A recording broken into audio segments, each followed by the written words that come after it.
We interrupt this broadcast for a special segment on a phenomenon that occurred 2 days ago on Christmas Day among soldiers in the current war.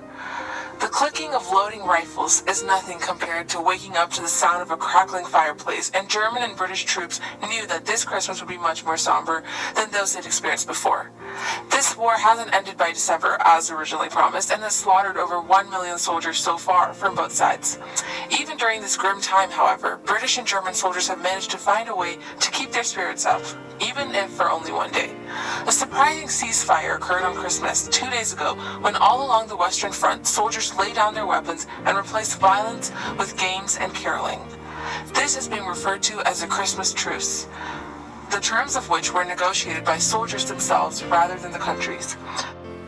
Sources say that this truce has boosted morale and portrayed unlikely camaraderie during times of intense hardship.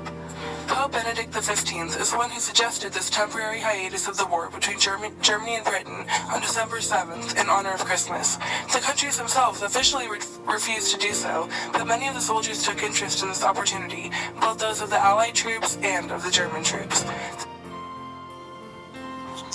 The night before Christmas, we were at the forefront of this truce, and we heard a foreign accent from across the divide say, "Do not shoot after 12 o'clock, and we will not do so either.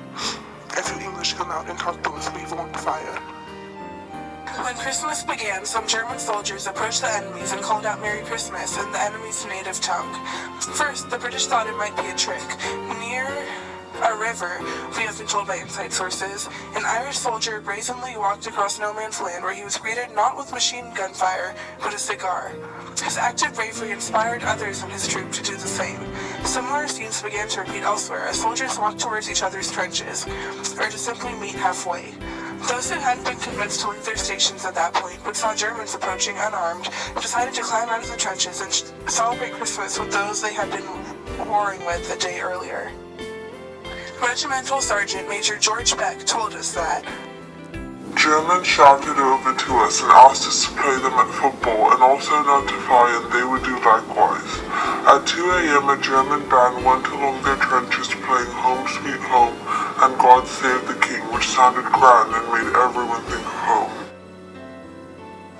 soldiers from both sides shook hands and many sang carols and Christmas songs. They began to give each other gifts in the form of memento, cigarettes, and foodstuffs like bully beef, wine, cognac, black bread, biscuits, ham, and even barrels of beer.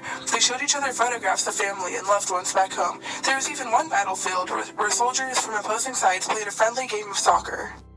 The peace was not universal, however. There were several cases of soldiers stepping out into no man's land, unarmed, and still being fired upon by the opposing side's men. German snipers shot and killed 2 British men while the famous Christmas truce broke out around them. According to one anonymous soldier,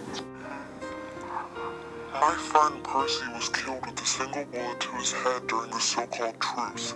Everyone knows about his death, and it's making everyone angry.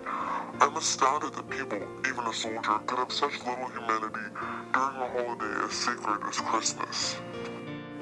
Higgins' platoon Sergeant Gregory immediately set out on the frost-covered ground looking to identify the sniper, and once he did, he was killed with a single bullet as well. For most, the story of the Christmas truce is one of peace and brotherhood. Even though it was a fleeting moment in a long and deadly war, it speaks of the fact that at its heart it symbolizes a very human desire for peace. I'm Dave Mattingly, and I am Steve Insky from English Public Radio.